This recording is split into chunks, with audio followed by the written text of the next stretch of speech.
Buenas. En el presente objeto de aprendizaje vamos a estudiar y explicar el término regímenes políticos.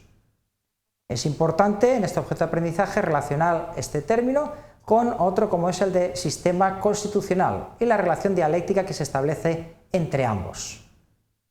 También en este objeto le va a explicar las clasificaciones más antiguas con respecto a los regímenes políticos y dejando en la práctica final para que se prepare y se explique clasificaciones modernas en cuanto a los regímenes políticos. Por tanto, como hemos dicho, vamos a ver qué es un sistema constitucional para relacionarla con un régimen político. Y vemos que un sistema constitucional podemos definirlo como un grupo de normas superiores y conjunto coherente de instituciones interactuantes reguladas en una Constitución. La Constitución, como norma suprema de nuestro ordenamiento jurídico o de cualquier ordenamiento jurídico, forma efectivamente un sistema constitucional. Pero podría efectivamente en cualquier Estado existir ese sistema constitucional, pero es importante relacionarla con el régimen político. ¿Qué hace referencia cuando aludimos al régimen político? Al funcionamiento efectivo en cada sociedad estatal concreta de un determinado momento. Es decir, siendo el mismo sistema constitucional, en dos estados diferentes, el régimen político puede ser muy diverso, porque es el momento concreto, el contexto concreto en que ese sistema constitucional se desenvuelve. A ese funcionamiento efectivo hace referencia, por tanto, al régimen político. Y de hecho, lo que se alude por la doctrina es que hay una relación dialéctica entre sistema constitucional y régimen político de la sociedad estatal concreta.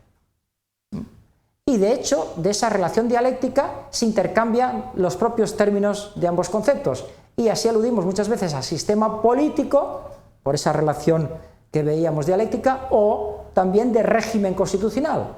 Vemos cómo hemos cruzado los propios términos de esos dos conceptos por la relación estrecha dialéctica entre ambos. Es decir, esa realidad material de un país que vemos que puede ser la economía, relaciones sociales, costumbres, la historia, todo se relaciona con la constitución formal de un Estado.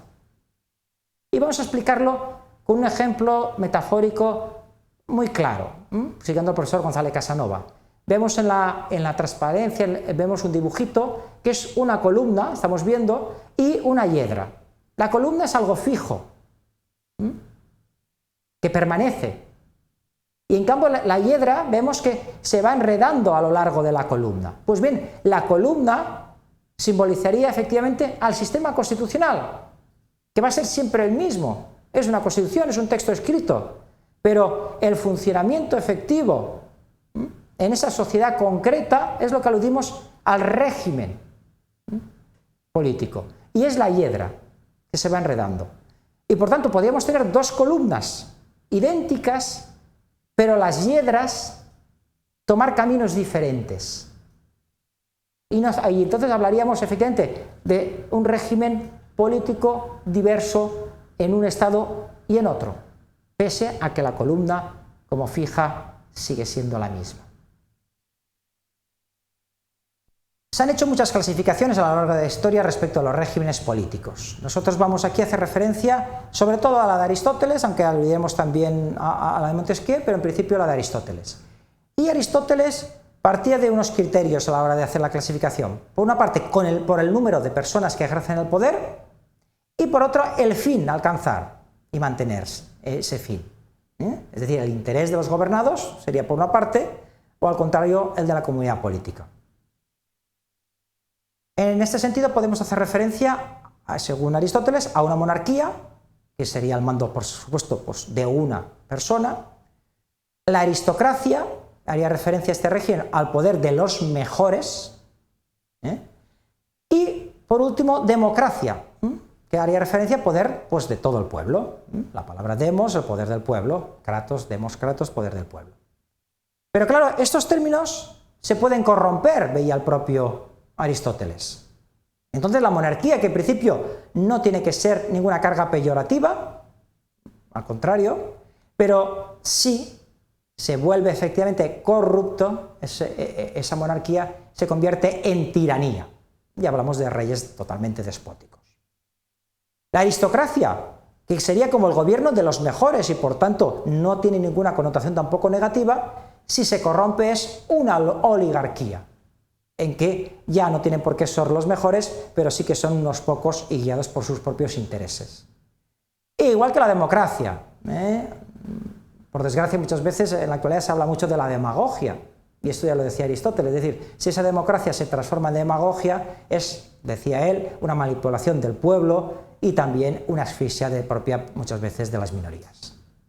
Por tanto serían los términos, digamos, ideales y la corrupción propia de los mismos en esta clasificación de Aristóteles. Y él apostaba por una fórmula ideal o práctica que era una república como una especie de régimen mixto entre oligarquía, pero con ese control del pueblo a través de la democracia. Y por último hacemos una breve línea con respecto a otra clasificación que retoma también la de Aristóteles en cierta medida, que es la de Montesquieu, que alude a una monarquía moderada en este caso por un equilibrio de poderes. Y por último, una práctica. Y es que efectivamente hemos hecho referencia al término régimen político, a esa relación dialéctica con el sistema constitucional, ya hemos hablado incluso de esa metáfora con la columna y la hiedra que se enreda alrededor de la misma, y hemos aludido a la clasificación clásica de Aristóteles y también una línea con respecto a la de Montesquieu. Y ahora se trataría de que se busquen efectivamente las clasificaciones que se han desarrollado posteriores a Aristóteles y Montesquieu y por supuesto las actuales y se expliquen brevemente. Muchas gracias.